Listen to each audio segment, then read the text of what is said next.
kasih sudah klik video ini. Tapi jangan lupa guys, klik tombol subscribe karena subscribe itu gratis. Dengan subscribe kamu support channel ini terus untuk upload hampir setiap hari. Ingat, subscribe itu gratis, gak ada ruginya kamu klik tombol subscribe guys.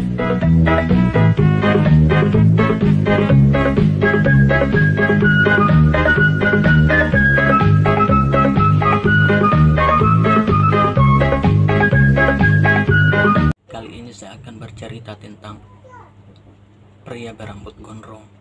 Nah, ada banyak kemudian stigma dari masyarakat bahwasanya orang yang berambut panjang atau gondrong itu mempunyai perilaku yang buruk. Contohnya, karena apa mereka lihat daripada di film-film sinetron, karena kebanyakan bahwa yang berperilaku buruk itu adalah preman, yang memang preman di situ terkadang kita lihat bahwasanya mereka mempunyai rambut panjang. Nah, disitulah masyarakat kemudian menjustis bahwasanya gondrong adalah perilakunya tidak baik, kriminal. Nah, coba kita lihat apakah yang mereka yang mempunyai rambut cepak, dalam artian rambut pendek, apakah mereka tidak berperilaku buruk? Contoh, kita lihat bahwasanya yang terjadi sekarang mereka yang mempunyai jabatan, mereka kan tidak mempunyai rambut panjang, tapi apa yang mereka lakukan perilakunya apa akan menyimpang dari apa yang mereka lakukan. Mereka ini korupsi dan lain sebagainya, memakan uang rakyat, itu kan bentuk daripada hal yang buruk. Nah, bagi saya gondrong adalah bukan suatu hal yang bentuk kriminal, bentuk perlawanan diri kita untuk bagaimana terus berkarya. Karena menurutku gondrong juga adalah salah satu hal yang tidak semua orang bisa, karena ada juga pepatah yang mengatakan semua orang pernah muda tapi tak semua orang pernah gondrong. Nah, apakah gondrong juga mempunyai sisi baik dan buruk? Nah, itu tergantung daripada dirinya, itu tergantung daripada diri seseorang, karena kita tidak bisa menilai orang buruk atau baik, karena tolak ukur dari kebaikan itu mempunyai step per step.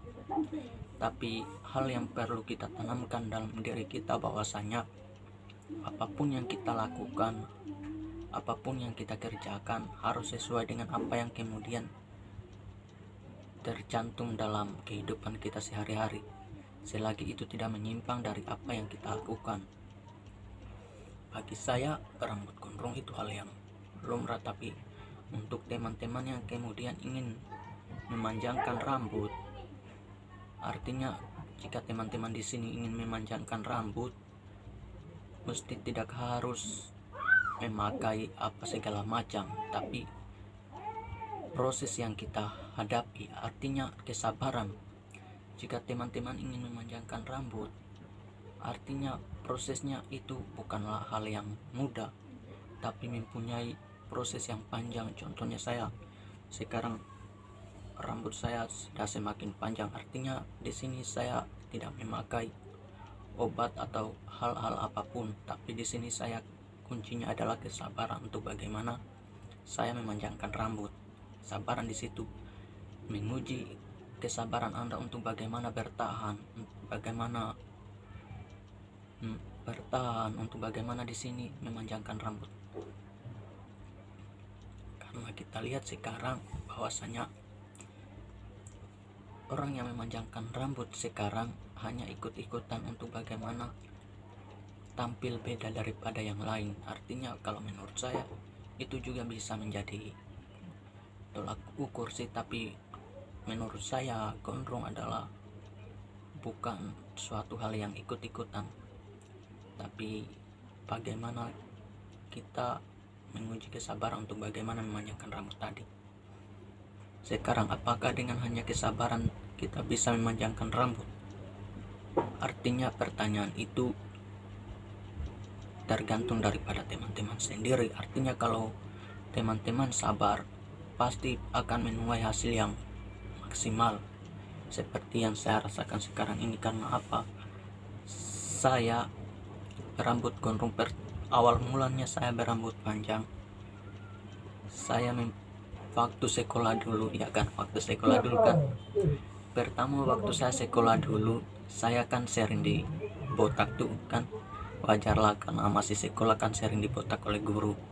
Nah di situ awal mulanya saya berpikir pasti kemudian selesai sekolah, setelah saya lulus sekolah, maka di situ ada timbul pemikiran saya sistemnya kayak di sini sistem balas dendam begitu ya. Artinya saya balas dendam. Nah tunggu saja nih, kalau saya selesai sekolah saya akan memanjangkan rambut. Nah pada akhirnya saya sekarang memanjangkan rambut, tapi setelah waktu berjalan kemudian pandangan itu berubah. Nah setelah saya mempelajari bahwasanya gondrong adalah suatu hal yang unik bagi saya, karena kenapa? Semua orang kan pernah botak, tapi tidak semua orang pernah gondrong. Itu keunikan daripada gondrong. Nah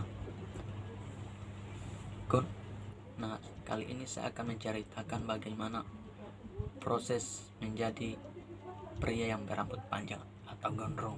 Nah pengalaman saya ini kemudian saya akan ceritakan bahwa mungkin orang-orang akan berpikiran bahwa yang berambut panjang itu hidupnya biasa-biasa saja, tapi itu berbeda dari kebanyakan kita yang berambut panjang. Artinya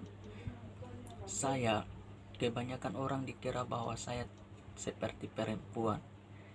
Contohnya seperti saya mau naik angkot atau jalan-jalan diajak, mbak ojek, mbak naik angkot, mbak, ya itulah keluh kesah saya semacam seperti itu. Artinya setelah saya berambut gondrong banyak yang kemudian kelucuan yang terjadi, tapi menurut saya itu bentuk daripada keunikan juga sih.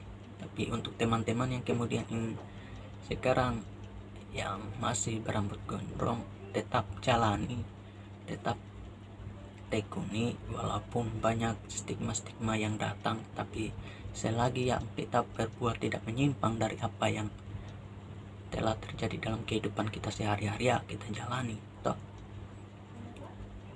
Nah itu saja saya kira.